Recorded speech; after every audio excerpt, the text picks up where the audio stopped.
Hi, so today we're going to learn about trapezoids and kites.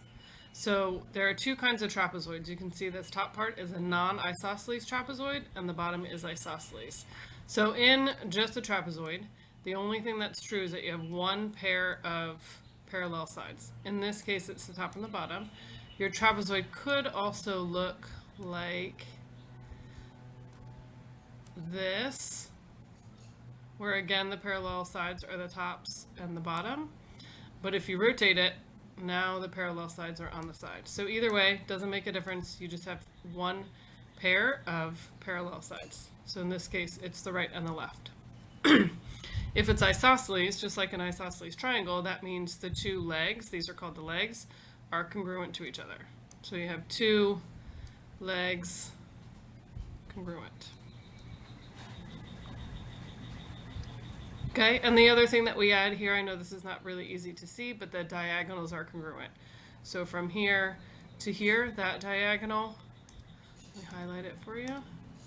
This green diagonal will be congruent to that blue diagonal, only if it's an isosceles trapezoid. So let's do a couple of examples.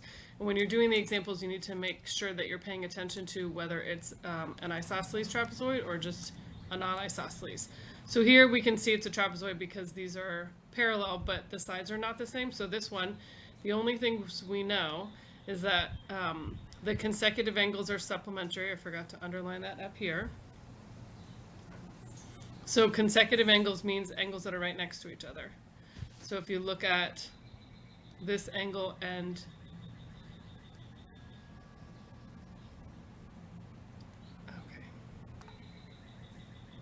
sorry about that. So if you look at these two angles here, these are the consecutive angles. I was just showing you up top. The consecutive angles are supplementary. So that means the ones that are right next to each other, kind of touching the two parallel lines. So to figure out this one, you're just going to do 180 minus 87, which would be 93. So the measure of angle M is 93 degrees. And then if we move over to the other side, those are also supplementary here. So to figure out the measure of this angle, you would do 180 minus 51, which is 129 degrees. So those are pretty easy. There aren't really any other relationships that you can use with a non-isosceles trapezoid, just that the consecutive angles are supplementary. So if you look at a problem like number 2, we know these are supplementary, so you're just going to write an equation that sets them equal to 180. Okay, so if you solve this, you can add the 6 and the 54 to get 60. Whoops, 180, and then we're going to subtract 60 from both sides. I'm going to move up here, so you get 8x equals 120. Divide by 8. X equals 15. And then the directions here just say to solve for x, but if we wanted to find this angle measure, you would do 8 times 15 plus 6, which 8 times 15 is 120, so this would be 126. And if you do 126 plus 54, that gives you 180, so you can check your answer. So now it tells us that this is an isosceles trapezoid, so I'm going to mark these right away. We know these are congruent. So DG is this side here. We know that's going to be congruent to EF. There's no numbers there, so it just wants to know which segment it's congruent to. And then remember, in the isosceles trapezoids, the diagonals are also congruent. So we know that DF is going to be congruent to GE. Okay, you guys can try number 4. It's going to be a problem just like number 2, where you just set these two equal to 180. So go ahead and pause the video, and then you can try it on your own, and then come back and check your answer. Whoops. It's a 7.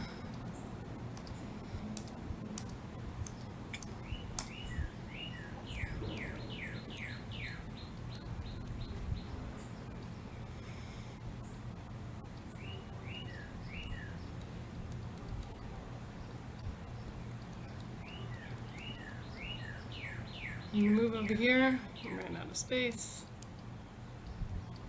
So you should get x equals 10. And again, the directions only say solve for x, so we're good to stop there. Now the other thing that you'll learn about in a trapezoid is called the mid-segment, which is this segment right here. So you can see it's the middle. Hold on, let me let the dog.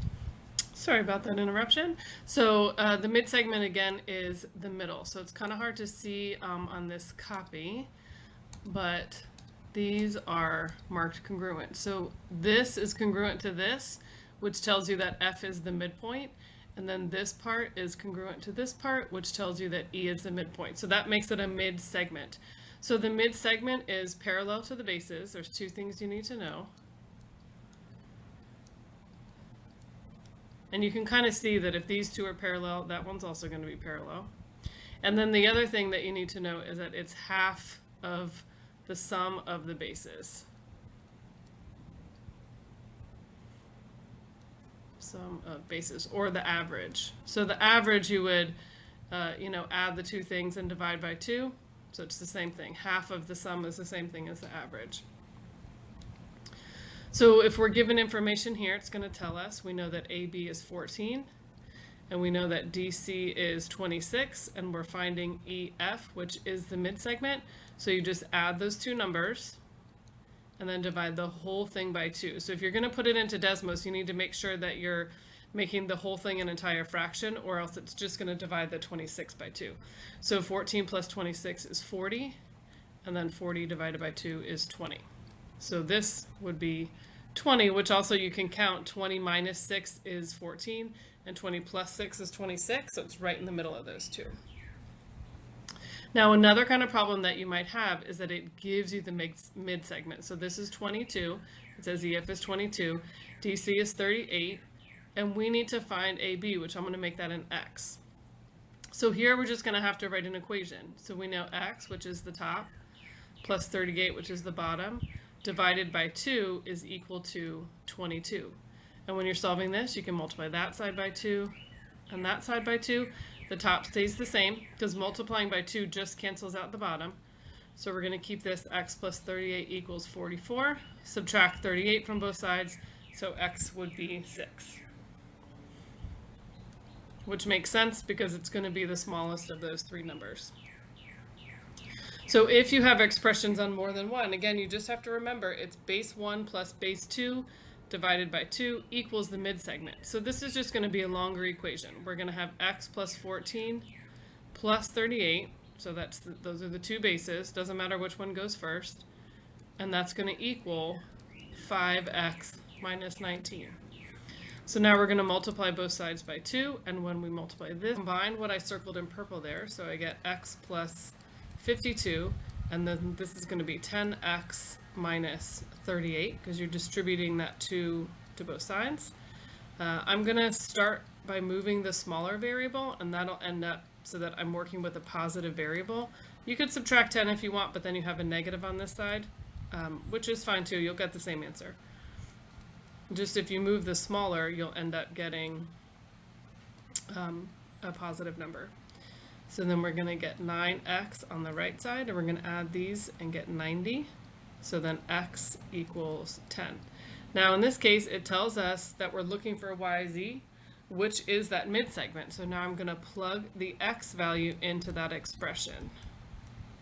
So now I'm going to get 50 minus 19, and that's going to give me 31. So then that means this would be 31. This top base is 38, which makes sense that it's a little bit bigger. And then if I wanted to check, this would be 10 plus 14, so that would be 24. So you can see that those answers all make sense. Now we're going to learn about our last quadrilateral, which is a kite. So a kite kind of looks like this, and you can see in the kite you have two pairs of congruent triangles. So those triangles with the one dot are congruent, and these triangles are congruent. So there are some sentences here that will give us the properties, but honestly I like to look at the picture and kind of remember it using the picture better. So let me get another kite here that's just a little bit bigger. Okay, just kidding, there's not a kite here. So let me show you how to draw one pretty quickly. So if you draw two lines like this, those will be the diagonals. And you can kind of already see that these make 90-degree angles. So that's one of the characteristics, is that the diagonals are perpendicular, and then you can just connect them. You can see these two sides that I just put on there are going to be the same, and then these two sides will be the same. So that's another property of a kite, is that you have two pair of congruent sides, but you can clearly tell that the top sides are not the same as the bottom. Sorry, let me try to get this a little bit neater. Okay.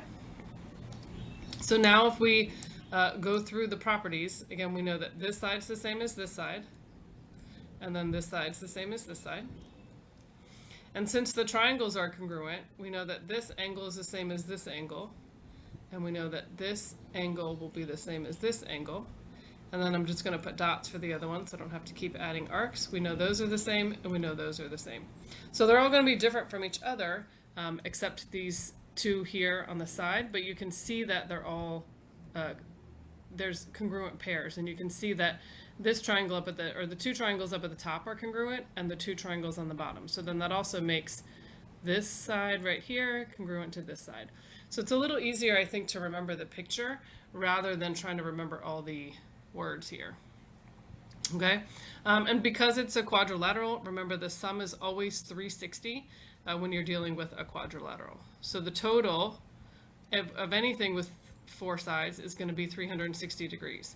And here we know that these two opposites are the same. So once we find one, we can find the other. So we're going to start here, and we're going to do 360. And we're going to take away the two angles that we have. So we're going to do 360 minus 85 and minus 43. Let me write down my steps. So 360 minus 85 minus 43, and that gives me 232. And then if we know that those are the same, we're just going to divide that by 2 to figure out what each one is. And in this case, they are both 116 degrees. Okay, so now you got to remember with the three letters to be careful. This is P, T, Q is what we're looking for. P, T, Q. Whoops, that was terrible. So if I trace from P to T to Q, that doesn't have anything to do with this side. That's this angle. So remember, the angle is based on where this middle letter is. And then we know that this is a 90-degree angle, because in our picture up at the top that we drew, you can see that the diagonals are perpendicular. And now I know if this is 37, I know this one here is also going to be 37. Sorry, that's kind of hard to see. Let me redo that. This will be 37. So P, Q, T, if I go from P, let me do that in a different color. P to Q to T, that's going to be this angle up here where the Q is. And then you can see that makes a right triangle. So we're going to start with 180, because every triangle has 180. And we're going to take away 90, and then we're going to take away the 37. So that will give us 53. So I know that angle PQT is 53. So if this one's 53, I know that this one here is also 53. So now it's asking for QRT, which again, if you trace from Q to R to T, that's this one here where the R is, and we already labeled that. That'll be 37. Okay, so if you have a problem like this, don't look at the angles 1 through 7 on this side yet, because you can't always do figure them out in that order. So I like to look at the picture first and label everything on the picture. Okay, so I know this is a 90-degree angle, so that's giving us one right away. If this is 52, I know this is 52. If this is 65, I know this is 65. So be careful, the pattern's a little different because it's not the one next to it. You can kind of see that this angle with the 65 is a lot bigger than the one with the 5. But then we have the triangles. So let me trace that a little bit neater. So here's a right triangle. And so we have a right angle and a 52. So if you do 180 minus 90 minus 52, that'll give us angle 5. So 180 minus 90 minus 52, and that'll give me 48.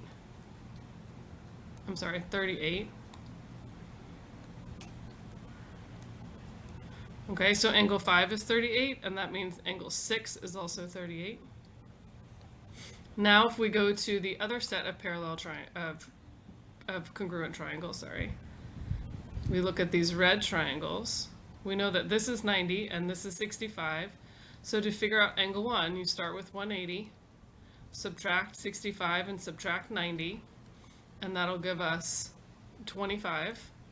So then angle 1 is 25, and then that means angle 2 is also the same, so this is also 25. So now it's easier to go, now we have everything labeled, it's easier to fill out the angles, and notice angle 1 was the last one that we found. So I would say work with the diagram first and then go fill in the answers. Angle 2 is also 25. Angle 3 is 90. Angle 4 is 65. Angle 5 is 38.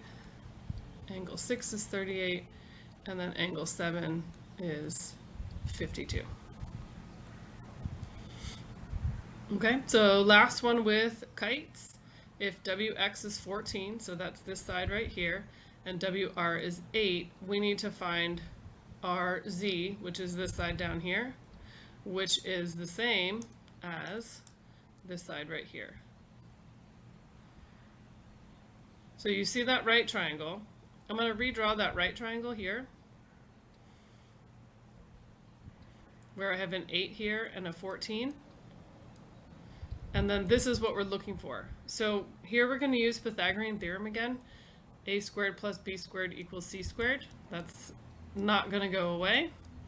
And so that's what we use when we're given two sides of a right triangle and we're finding the third.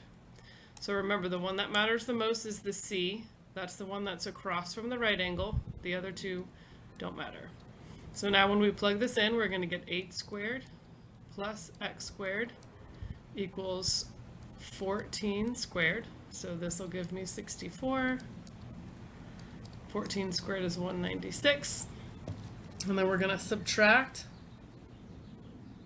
196 minus 64, and that gives me 132. So you get x squared equals 132.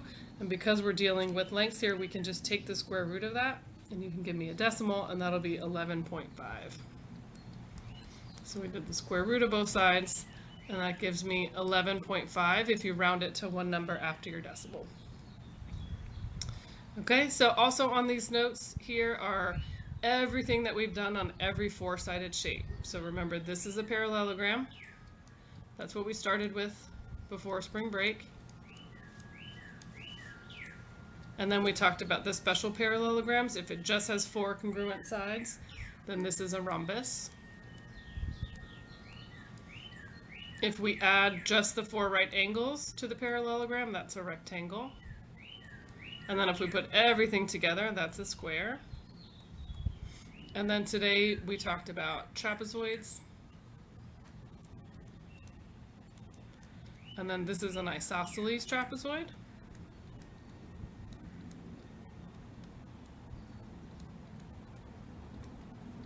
Where these two sides are the same. And then, not on here, but we just learned about kites. Thanks for listening.